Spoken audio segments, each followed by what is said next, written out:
people, their lives are changing. We're flying high, creating a complaint-free world. No more complaining. People, their lives are changing. We're flying high, creating a complaint-free world. No more. About, I don't know.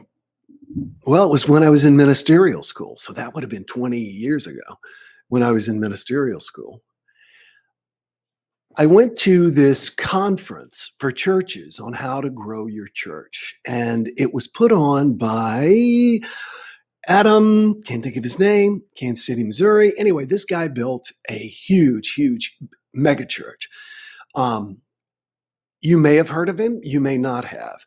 He started like the Joel Osteen of the Midwest, I guess. And now he's got lots of campuses and everything like that. And I've met Adam. He's a really great guy. He's very genuine and seems to be very ethical and purpose-driven.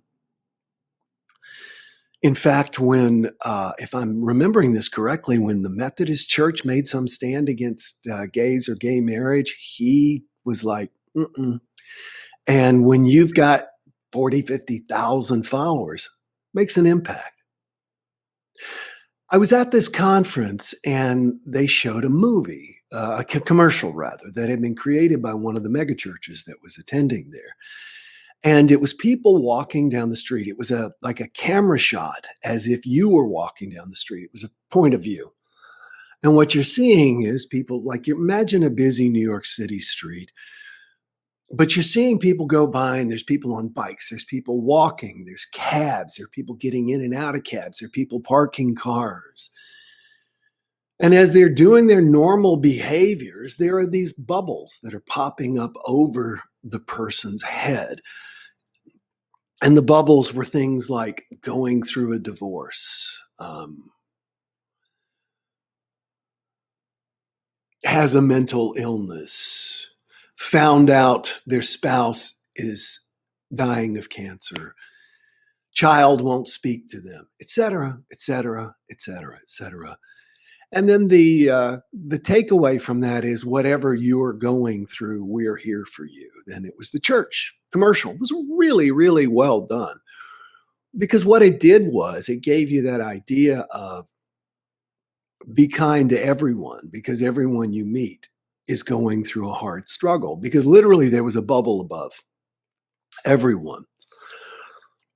And during the pandemic, I realized that the anxiety and the stress right now for everyone is through the roof. I think it's abating somewhat, although while it's simultaneously abating, it is also increasing for some people.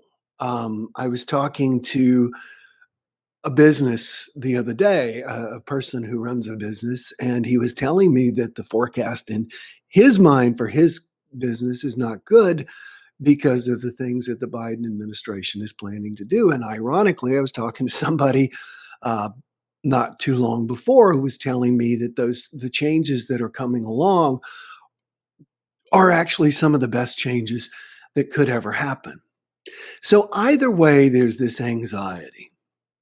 And like right now, because I still wear a mask, even though I've had two vaccinations, I've noticed there's even more resistance to me wearing a mask around here. So I feel my anxiety going up. And yet I also realize that for some reason, me wearing a mask makes other people anxious. They take it as, I don't know, an affront or something like that, because they've made their choice.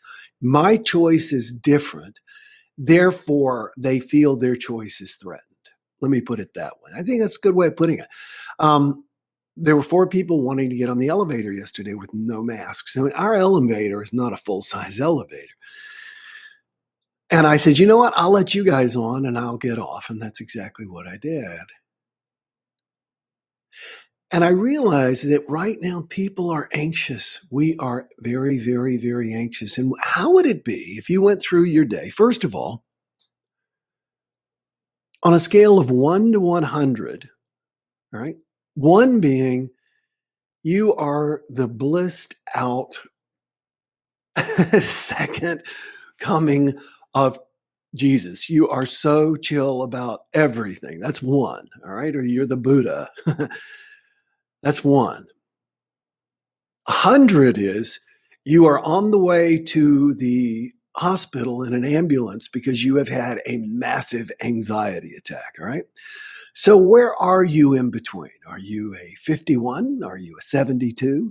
Feel free to type this into the comment section. Where are you on your anxiety meter? And let's go back to that idea of that church commercial. What if you then actually wore a sign above your head, like a thought bubble, that let the world know your anxiety level? Wouldn't people treat you better? Wouldn't people, knowing where you are, treat you possibly with more kindness, more understanding, cut you some slack?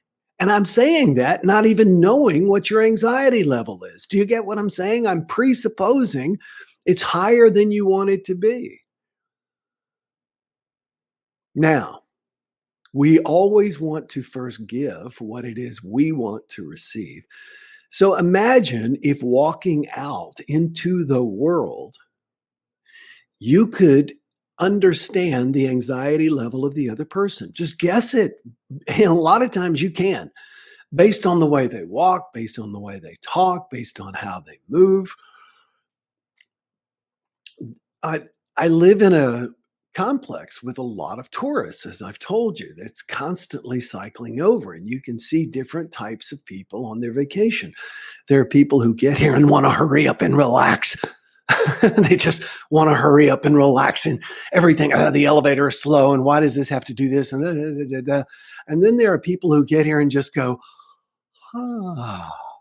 And the hurry up and relax people will make you stressed. And the people who are the ones who do 20 miles below the speed limit in the middle lane because they're really not sure which way they're going or which way they want to turn. And in both cases, they're anxious. There's an anxiety meter. I can tell you one thing.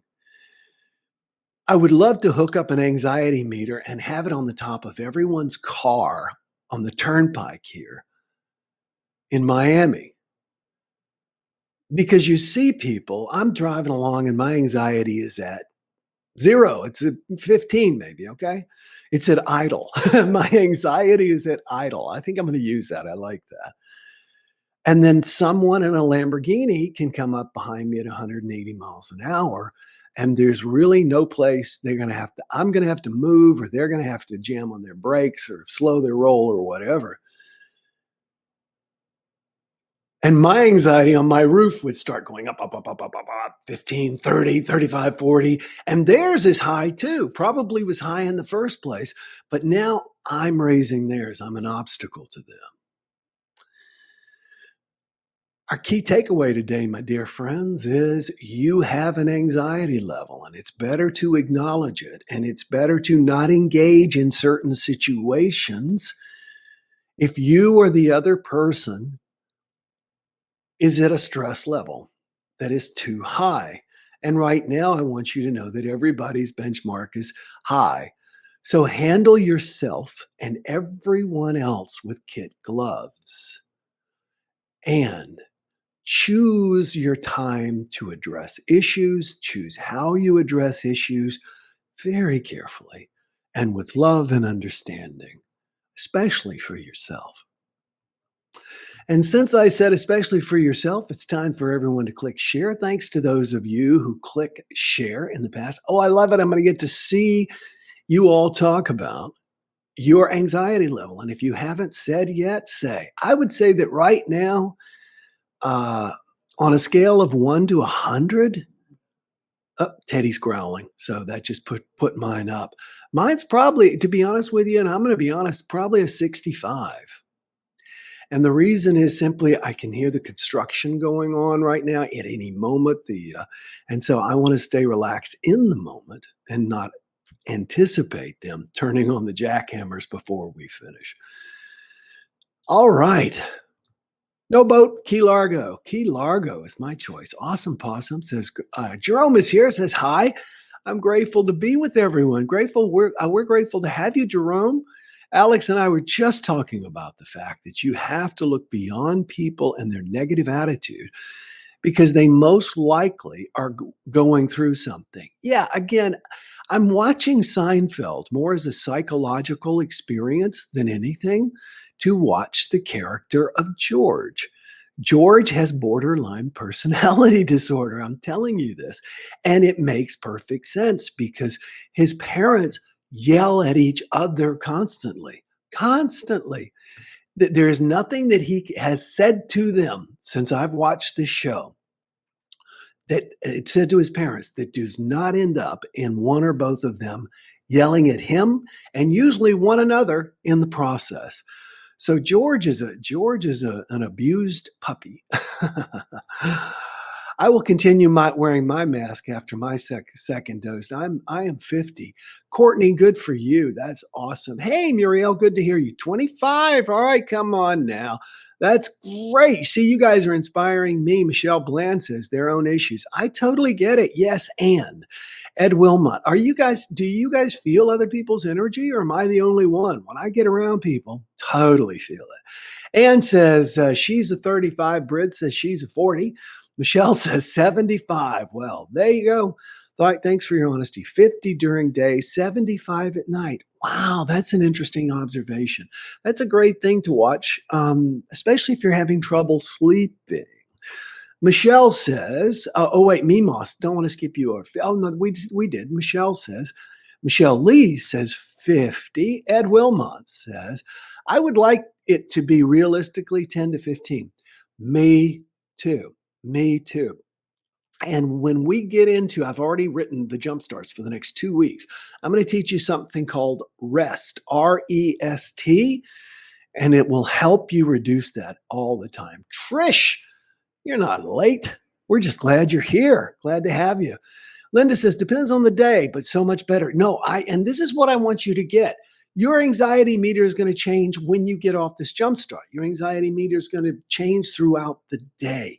Understand that, embrace that, but be aware of it and augment what you do. And also do your best to intuit the level of other people because it will change how you react or act better. Let's see. Heather says, I think I float between a 10 and a 20, sit around a 10 and a 40 rather. She says she's sitting at a 20. Awesome. Look at all the shares. Going back now, there's so many comments, y'all. Trish says she's a 50. I've only been in Miami once, says Christy. I couldn't agree with you more about the turnpike. It scared me to death. My anxiety meter was pegged at 100 for the first 4 or 5 hours. Well, the first 15 times I drove on the turnpike here. I had never had people come up to me like they were in Grand Theft Auto. All right. In general, Susie says about COVID, in general, 20 about COVID 5. I got a mild case of COVID in March, no vaccine for me. My sister, on the other hand, is generally an 80. Oh, I get it. And about COVID and 95. I get it. This is relative. She's fully vaccinated, still wearing a mask, still in fear. We respect each other's anxiety level with love and understanding. That's great. I'm not wearing my mask out of fear. I'm wearing my mask because it's the right thing to do. There is still a pandemic going around, and I could be still carrying it to someone else. So, and the other thing is, it's the law here. It literally, there are signs that say in Monroe County, they pronounce it, you must wear a mask. But it's monkey see, monkey don't. Really. Great advice. Sharing, says Linda. She's the first to share. Look at all these from these shares. Trish says, shared. By the way, you need to let me know that you shared. It's the only way that I can know. Ed says, shared. Awesome possum meme, shared. Alex says, I would say my max is 70, but I range 30 to 70 in the day. I'm a goldfish. That is so awesome. Working on becoming a goldfish. I actually thought about buying a goldfish just to remind me that. Trust your instincts with energy, says Dur Anthony. Awesome, dude. Michelle Lee says, I'm in Illinois where I wear a mask too. Good. If you go to Miami, you drive 60 miles, everybody's wearing masks. It's monkey see, monkey do. Here it's monkey see, monkey don't. I wish I'd have come up with that a long time ago. Others' moods impacts my anxiety. Me too. Me too. Heather says other people's anxiety definitely rubs off. Christy says shared. Thanks everybody for being with me today. I love getting up and doing this with you every single morning. The Good Morning Show, someone called it. And we are expanding our impact on the world. This is so exciting to see more and more people. We are getting more and more people coming in through this channel, thanks to your shares and taking the complaint-free challenge. And that's what's exciting, because that's what's going to improve our world. I'm struggling right now to figure out how to, there we go. For some reason, the technology, oh, there's another share before I even had a chance. Wherever your level is, you can bring it down. First, recognize it, consciously work to bring it down. And life gets better. You get happier. All right, everybody. Thanks for being with me today. Love you. I look forward to seeing you tomorrow. Bye-bye. No more complaining people. Their lives are changing. We're flying high, creating a complaint-free world. No more complaining people. Their lives are changing. We're flying high, creating a complaint-free world. No more.